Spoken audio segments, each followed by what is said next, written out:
বাংলাদেশে যে মিয়ানমার এবং বাংলাদেশকে ভেঙে একটা রাষ্ট্র আলাদা করে তৈরি করার, খ্রিস্টান রাষ্ট্র তৈরি করার পরিকল্পনা করা হচ্ছে এবং বিমান ঘাঁটি, যদিও প্রধানমন্ত্রী এখানে স্পেসিফিকলি আমেরিকার কথা বলেনি, কিন্তু এই প্রশ্নটাই জনাব লুকে করা হয়েছিল। জনাব লু জবাব দেন, এসব অভিযোগ সম্পূর্ণ মিথ্যা। সাবেক সেনাপ্রধান জনাব আজিজ আহমেদের উপরে যখন আমেরিকার স্যাংশন আসলো দুর্নীতির দায়ে, তখন একটা আলোচনা আমাদের জনপরিসরে খুব হয়েছে, সেটা হচ্ছে জনাব আজিজই কি শেষ, আর কারো উপরে কি এরকম কিছু আসতে পারে। এই আলাপটা আসার যৌক্তিক কারণ আছে এবং সেটা আসলে কি কিছুটা আভাস আমরা সম্ভবত পাচ্ছি। জনাব ডোনাল্ড লু, আমেরিকার সহকারী পররাষ্ট্রমন্ত্রী, বা আসলে ওনারা সেক্রেটারি বলেন, অ্যাসিস্ট্যান্ট সেক্রেটারি অফ স্টেট, তিনি একটা সাক্ষাৎকার দিয়েছেন ভয়েস অফ আমেরিকার সাথে। এবং এই সাক্ষাৎকারটা দেয়া মানে কিন্তু আমরা এটা বুঝতে পারি যে আমেরিকার কিছু পলিসি নিয়ে, কিছু স্ট্যান্স নিয়ে এক ধরনের অ্যাম্বিগুইটি আছে, এক ধরনের অস্পষ্টতা আছে আমাদের কারো কারোর মধ্যে, সেগুলো তিনি কিছু বলতে চেয়েছেন। এবং একই সাথে আরেকটা গুরুত্বপূর্ণ প্রশ্নেরও আমরা আসলে এখানে একটু জবাব খোঁজার চেষ্টা করব, যে বাংলাদেশের গণতন্ত্রের পরিস্থিতিটাকে কি, বা গণতন্ত্র, মানবাধিকার এগুলো নিয়ে কাজ করা কি আমেরিকা বন্ধ করে দিল? এই ধরনের আলাপ, এই দুটো প্রশ্নেরই জবাব আমরা জনাব লুয়ের সাক্ষাৎকার থেকে পাওয়ার চেষ্টা করব। উনি আরও কিছু কথা বলেছেন, আমি আগে ওই খুচরো কথাগুলো বলি, তারপর পরের অংশে শেষের দিকে আমি আসলে গুরুত্বপূর্ণ দুটো প্রশ্নের জবাব। আমেরিকা কি বাংলাদেশের গণতন্ত্র নিয়ে কথা বলা থামিয়ে দিচ্ছে? আরেকটা হচ্ছে দুর্নীতি নিয়ে কি আর কারো উপরে স্যাংশন আসতে পারে? এই দুটো প্রশ্ন। প্রাথমিকভাবে যেটা হয়েছে সেটা হলো অনেকগুলো প্রশ্ন তাকে করার চেষ্টা করা হয়েছে। এর মধ্যে একটা ছিল যে তিনি যে গেলেন রাজনৈতিক দলগুলোর সাথে গেছেন এবং এখন প্রশ্ন করা হচ্ছে যে এখন নমনীয় ভূমিকা নেওয়া হচ্ছে। তো তিনি বলছেন যে আগে আমরা গেছি, সবার সাথে বসেছি, চেষ্টা করেছি নির্বাচন নিয়ে কাজ করার জন্য, এবং এরপর যেসব যা যা হয়েছে, অনিয়ম সহিংসতা হয়েছে, সেগুলো বিশ্বাসযোগ্য তদন্ত করতে এবং এগুলোর জন্য সরকারকে অনুরোধ করেছে এবং এই জিনিসগুলো চালু থাকবে। সো তাহলে প্রথম প্রশ্নটা, মানে প্রথম প্রশ্ন না, ইনফ্যাক্ট এটা আমি বলছি যেগুলো লেস ইম্পর্টেন্ট সেগুলো নিয়ে একটু কথা বলতে চাই, এটা করেছে। কিন্তু উনি যে এবার আসলেন, উনি সুশীল সমাজের সাথে বসেছেন, কিন্তু উনি বিএনপির সাথে বা বিরোধী দলের সাথে বসেননি। এটা কেন করেছেন? একটা গুরুত্বপূর্ণ প্রশ্ন। এই আলাপটা আমাদের সমাজে ছিল। জনাব ব্লু এভাবে জবাব দিচ্ছেন, পড়ি, এটা সত্য যে গত বছর নির্বাচনের আগে আমি বিভিন্ন রাজনৈতিক দলের নেতাদের সঙ্গে গোল টেবিল বৈঠকের সুযোগ পেয়েছিলাম। এটা প্রাক নির্বাচনের সময় নয়, তাই এবারের সফরে আমি রাজনৈতিক দলগুলোর সঙ্গে দেখা করিনি। এবার উনি ঢাকায় থাকাকালীন আমার সৌভাগ্য হয়েছে বাংলাদেশের বিভিন্ন গোষ্ঠীর প্রতিনিধিদের সাথে দেখা করা, সুশীল সমাজের প্রতিনিধি থেকে শুরু করে সরকারি কর্মকর্তারা, ক্রিকেট টিমের কথাও বলেছেন।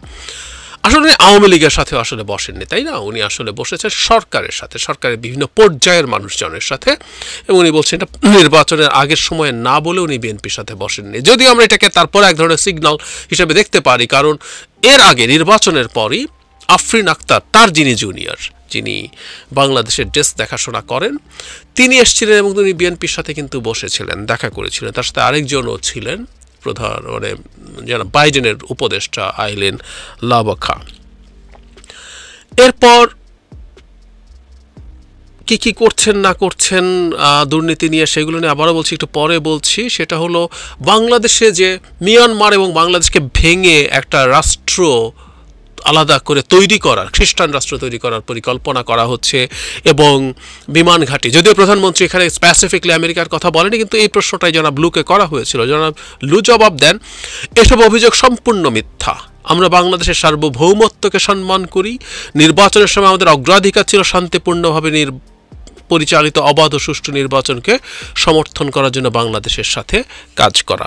জলবায়ু পরিবর্তন নিয়ে কথা এসছে, আমি আর ওটাই খুব বেশি যাই না, খুব বেশি সিগনিফিক্যান্ট, আই এম সরি এভাবে বলার জন্য। জলবায়ু পরিবর্তন খুবই গুরুত্বপূর্ণ ব্যাপার, কিন্তু আমাদের এখন রাজনৈতিক পরিমণ্ডলে এটা এখন ঠিক অতটা গুরুত্বপূর্ণ ইস্যু না। ইন্দো প্যাসিফিক যে আছে সেই নীতিতে বাংলাদেশের ভূমিকা নিয়ে তার কাছে জানতে চাওয়া হয়েছিল। এই জায়গাটা একটু পড়ি, কারণ বাংলাদেশের সাথে আসলে সামনে আমেরিকার ইন্টারাকশনের ক্ষেত্রে ইন্দো প্যাসিফিক স্ট্র্যাটেজি খুব গুরুত্বপূর্ণ একটা ইস্যু হয়ে থাকবে, বহুদিন থাকবে, কারণ আমেরিকা তার ইন্দো প্যাসিফিক স্ট্র্যাটেজি থেকে সরে আসার কোনো কারণ নেই। ডোনাল্ড লু বলছেন একটি ইন্দো প্যাসিফিক স্ট্র্যাটেজি, প্যাসিফিক অঞ্চল যা স্বাধীন এবং উন্মুক্ত, সংযুক্ত, সমৃদ্ধ, নিরাপদ এবং স্থিতিশীল। যুক্তরাষ্ট্র এবং বাংলাদেশ ইন্দো প্যাসিফিক অঞ্চলের ব্যাপারে এমন একটা অভিন্ন দৃষ্টিভঙ্গি লালন করে। একটি গতিশীল এবং দ্রুত বর্ধনশীল অর্থনীতি হিসেবে বাংলাদেশের অবস্থান তাকে এই অঞ্চলের বাণিজ্য প্রসারের একটা সেতু এবং এই অঞ্চলের সমৃদ্ধির নোঙর হিসাবে কাজ করার সুযোগ করে দিয়েছে। আমরা এই অঞ্চলের অন্তর্ভুক্তিমূলক অর্থনৈতিক প্রবৃদ্ধি বাড়ানোর পাশাপাশি নিরাপত্তা, সহযোগিতা বৃদ্ধি, জলবায়ু সংকট মোকাবেলা এবং গণতন্ত্র মানবাধিকার উন্নয়নে আমাদের বাংলাদেশি অংশীদারদের সাথে কাজ করার দিকে মনোনিবেশ করেছি। এসবগুলো আমাদের জনগণের সুফল বয়ে আনবে। খেয়াল করে এখানে গণতন্ত্র এবং মানবাধিকারের উন্নয়নে বাংলাদেশ সহযোগী, এই জায়গায় আরেকটা জায়গায় কথা বলেছে, সুতরাং আমরা ওইটাও আরেকটু করে নেব। কিন্তু সবচেয়ে জরুরি কথা হচ্ছে নিরাপত্তা সহযোগিতা বৃদ্ধি। মানে আসলে ইন্দো প্যাসিফিক স্ট্র্যাটেজি নিয়ে আমরা বহুবার কথা বলেছি, এটা আদতে চায়না কন্টেইনমেন্টের একটা প্রজেক্ট, এটা রাগ ঢাকনা করে বলে ফেলাই যায়। সুতরাং এর মধ্যে নিরাপত্তা ইস্যুতে বাংলাদেশকে ইনভলভ করার একটা চেষ্টা আছে এবং স্বাভাবিকভাবে কাউকে আপনি যে সিকিউরিটির দিকে ইনভলভ করতে চান, আদার ইস্যুজ আর ইম্পর্টেন্ট। এবং আমেরিকা যেটা চায় একটা রুল বেসড অর্ডার, যারা free and open in the প্যাসিফিকের ক্ষেত্রে বলে, তার সাথে গণতন্ত্র মানবাধিকার এগুলো to some extent built in. আমি বলছি না যে হুবহু অক্ষরে অক্ষরে সব জায়গায় একইভাবে তারা এটা পালন করে, নট নেসেসারিলি, কোনো পরাশক্তিভাবে করে, সে আলাপ আজকে না। একসাথে বলছেন সেই সাথে বাংলাদেশের গণতন্ত্র ও মানবাধিকার পরিস্থিতির উন্নয়ন আমাদের জন্য একটি অগ্রাধিকার।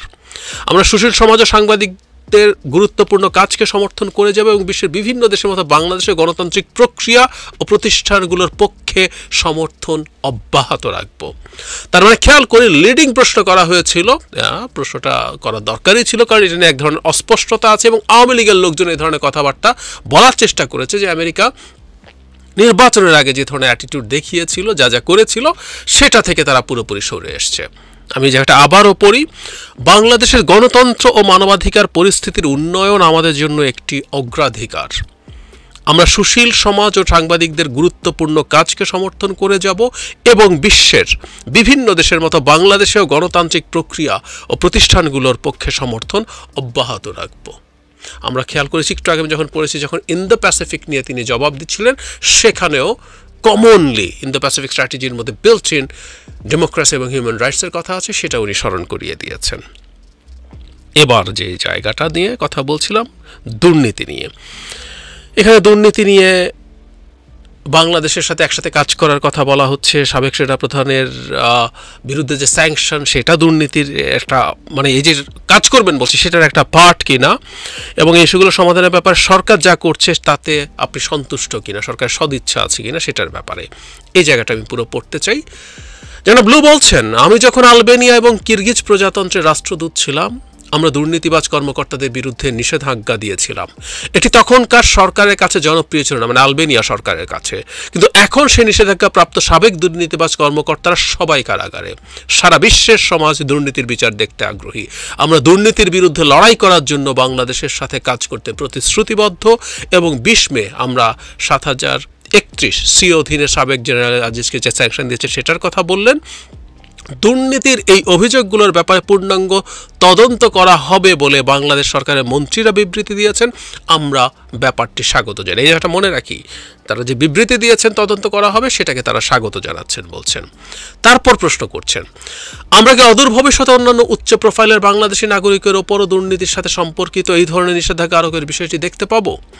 জনাব ডোনাল্ড লু বলছেন, যখন আমাদের কাছে উল্লেখযোগ্য দুর্নীতির তথ্য থাকে তখন আমরা সারা বিশ্বে নিষেধাজ্ঞা এবং ভিসা বিধিনিষেধের আকারে প্রকাশ্যে পদক্ষেপ নেই। আমাদের আইনগুলি আমাদেরকে দুর্নীতিগ্রস্ত ব্যক্তিদের যুক্তরাষ্ট্র ভ্রমণ বা তাদের দুর্নীতির অর্থের গন্তব্য হিসাবে যুক্তরাষ্ট্রকে ব্যবহার করা থেকে বিরত রাখতে সচেষ্ট। আমি আশা করি, এই জায়গাটা খেয়াল করি, আমরা বাংলাদেশের জনগণের সাথে মিলে সব ধরনের দুর্নীতির বিরুদ্ধে লড়াইয়ের অভিন্ন লক্ষ্য অর্জনে একসাথে কাজ করে যাব। যে প্রশ্নটা করছিলাম শুরুর দিকে, দুর্নীতির ব্যাপারে আরও পদক্ষেপ আসবে কিনা, এখানে স্পেসিফিকলি সেই প্রশ্নটাও করা হয়েছে। আমরা একটু পেছনে ফিরে যাই। জনাব আজিজ আহমেদ, আমরা কথা বলেছি, আমাদের মনে থাকার কথা আমি নিজেও বলেছি, জনাব আজিজ আহমেদকে 7031 সি যে ধারায় সাজা দেওয়া হয়েছিল, আমি আমার ওই রিলেটেড ভিডিওতে একদিন ক্লিয়ারলি দেখিয়েছিলাম। সেটা হচ্ছে এই রকম যে ওখানে সাবহেডিং হচ্ছে ক্লিপ্টোক্রেসি অ্যান্ড হিউম্যান রাইটস। মানে আজিজ আহমেদ আলাদাভাবে একজন চোর, চুরি করেছেন, দুর্নীতি করেছেন, এরকম অন্য দুর্নীতির ফিরিস্তিও আছে, কিন্তু উনি এটা করেছেন তা না। হি ওয়াজ এ পার্ট অফ এ ক্লিপ্টোক্রেসি। ক্লিপ্টোক্রাসি এমন একটা শাসন ব্যবস্থা যেখানে জাস্ট চোররা ক্ষমতা, মানে চোরদের সরকার হচ্ছে ক্লিপ্টোক্রেটিক সরকার। সো একটা ক্লিপ্টোক্রাসি অংশ হিসেবে তিনি কাজ করেছেন, আমরা বুঝি। আমরা দীর্ঘদিন থেকে এই কথা বলছি, এই আলাপ করছি। আমি অন্তত বহুবার বাংলাদেশে একটা ক্লিপ্টোক্রাসি এই কথা বলার চেষ্টা করেছি, এবং তাকে স্যাংশন দেওয়া যে স্টেটমেন্ট, তার মধ্যে একটা গুরুত্বপূর্ণ জায়গা ছিল এরকম, ওখানে ফিরিস্তি দেওয়া ছিল উনি কীভাবে অপরাধী ভাইদের জন্য কী কী করেছেন, কীভাবে দুর্নীতি করেছেন। তারপর বলছেন তার কর্মকাণ্ড বাংলাদেশের গণতান্ত্রিক প্রতিষ্ঠান এবং সরকারি প্রতিষ্ঠান ও প্রক্রিয়ার ওপর জনগণের বিশ্বাসকে ক্ষুণ্ণ করতে ভূমিকা রেখেছে। খুব জরুরি। এসব করে উনি এই ধরনের প্রভাব বা ইম্প্যাক্ট ফেলেছেন। আর আমি আগেও একটা কথা বলেছিলাম, যখন আজিজ আহমেদের বিষয় নিয়ে ভিডিও করছিল, সেটা হলো দুর্নীতি নিয়ে যখন প্রথমবার বাংলাদেশে স্যাংশন দেয়া হলো, তখন এটা একটা অ্যালার্মিং সাইন। আর হিউম্যান রাইটস যে বাংলাদেশে আগে যখন র্যাবের লোকজনকে স্যাংশন দেওয়া হয়েছিল, হিউম্যান রাইটস ভায়োলেট সবাই খুব সরাসরি দেখা যায় এরকম করে। আমরা হিসাব করে দেখাতে পারবো যে একজন সচিবও কখনো কখনো কোনো না কোনোভাবে হিউম্যান রাইটস ভায়োলেশনের সাথে জড়িত থাকতে পারেন, কিন্তু করাপশনের মধ্যে এরকম প্রচুর মানুষ আছে। এই আমলারা, প্রশাসনের আমলাদের কথা বলছি, করের আমলাদের কথা বলছি, রাজনীতিবিদরা আছেন, প্রচুর ব্যবসায়ীরা আছেন, করাপশনের মধ্যে আমরা তাকে ফেলে দিতে পারবো। ফলে এবং আরেকটা প্রশ্ন, ক্লিপ্টোক্রাসি। এই ক্লিপ্টোক্রাসিতে এরকমই হয়, অনেকগুলো চোর, বিভিন্ন জায়গা থেকে আসা চোররা একত্র হয় একটা ক্লিপ্টোক্রাসি কায়েম করার জন্য, চোরতন্ত্র কায়েম করার জন্য। যেমন লুয়ের আলাপ দেখে একটা জিনিস আমরা বুঝতে পারি, ওনারা আসলে খেয়াল করছেন আজিজের বিরুদ্ধে কি করা হচ্ছে। এখন তাত্ত্বিকভাবে বলছি যে আজিজের বিরুদ্ধে যদি সঠিকভাবে এখনও আদৌ দুদক কোনো স্টেপ নিতে শুরু করে নাই, যারা বেনজিরের ক্ষেত্রে আমরা দেখলাম, কিন্তু আজিজের ক্ষেত্রে এখনও কোনো স্টেপ নেওয়া শুরু হয় নাই, দুদক টু শব্দ এখনো পর্যন্ত করে নাই। যাই হোক, আমরা ধরে নিলাম করলো, ভালোভাবে হলো, মানে এটা যদি একটা ভালোভাবে হয় সব কিছু থেমে যাবে, আমি মনে করি না। আমি জনাব লুয়ের বক্তব্য থেকে বোঝা যায় যে জনগণের সাথে কাজ করে যেতে আগ্রহী। আমি এই ভিডিওটা করেছিলাম যে আজিজ বেনজিরের উপরে যা হচ্ছে তার সাথে লু এফেক্ট আছে কি না, কারণ উনি সাংবাদিকদের সাথে কথা বলার সময় এটা কিন্তু একটা ইঙ্গিত দিয়ে গিয়েছিল যে দুর্নীতি ইজ আ প্রায়োরিটি। সো ওনার সাক্ষাৎকারে উনি এটা রিইটারেট করলেন, আবার স্পষ্ট করে এটাকে স্ট্রংলি বললেন। আমরা ধরে নিতে পারি, আমরা এই আলাপ থেকে ধরে নিতে পারি বাংলাদেশে দুর্নীতির দায়ে এই ধরনের সাজা, এর সাথে যদিও আরও বেশ কিছু জিও পলিটিক্যাল এবং আদার ইন্টারেস্টের প্রশ্ন জড়িত থাকে, তারপর আমরা ধরে নিতে পারি যে এ ধরনের শাস্তি, হাই প্রোফাইল লোকজনের উপর শাস্তি আরও আসবে। এবং সাথে কথাটা রিপিট করে শেষ করি, সেটা হচ্ছে গণতন্ত্র মানবাধিকার নিয়ে বাংলাদেশে, নির্বাচন নিয়ে আমেরিকা সোফার যা করেছে সব বাদ দিয়ে শুধুমাত্র সরকারের সাথে একটা অর্থনৈতিক, ভূরাজনৈতিক, যে মানে এনভায়রনমেন্টাল এবং স্ট্র্যাটেজিক সম্পর্ক নিয়ে সে সন্তুষ্ট থাকবে, উনি খুব স্পষ্টভাবে বলে দিয়েছেন এটা করবেন। এটা অত্যন্ত গুরুত্বপূর্ণ একটা প্রায়োরিটি। এবং শেষে আবার ইন্দো প্যাসিফিক অঞ্চল নিয়ে কথা বলতে গিয়ে সেখানেও এটাকে উনি রিইটারেট করেছেন। সো ধারণা করতে পারে এখন, হ্যাঁ, আমরা কেউ বলতে পারি যে গত ইলেকশনের আগে যে ইন্টেন্সিটিতে হয়েছে, যেভাবে হয়েছে সেভাবে হবে কি না বলা কঠিন। প্রত্যেকটা সুপার পাওয়ার তার ইন্টারেস্ট অনুযায়ী কাজ করে, অনেকবার বলেছি, সে তারও ইন্টারেস্ট অনুযায়ী কাজ করবে। জেনারেল লু বাংলাদেশে যখন এসেছিলেন তখন একটা ইন্টারভিউতে বলেছিলেন দ্যাটস ফাইন, কারো কোনো চ্যারিটি করার দরকার নেই, ইন্টারন্যাশনাল রিলেশনসে কোনো চ্যারিটির কোনো জায়গা নেই। বহুবার বলেছে, চাই রিপিট হিয়ার, ওদের সাথে আমরা কাজ করতে চাই, কারণ আমাদের গণতন্ত্র পুনরুদ্ধারে যদি আমেরিকার সাহায্য কাজে লাগে এবং তার যদি পারপাস ফুলফিলড হয়, আমরা একই রকম উদ্দেশ্য পরস্পরের সাথে পোষণ করছি, দ্যাটস ওয়াই আমরা তাদেরকে সমর্থন করছি। যাই হোক, আমরা চাই সামনের দিনে তারা আগে যা করছিল, যেভাবে করছিল, সেই জায়গাগুলোতে ক্রমাগত ফিরে আসবে। এটা আমাদের গণতন্ত্রের লড়াইটাকে সহজ করবে। আবারও বলি, আমি আমার ইলেকশন আগেও বহুবার বলেছি, আমেরিকা সরকার ফেলে দেবে না, দেয় না, ওটা আমাদের করতে হবে।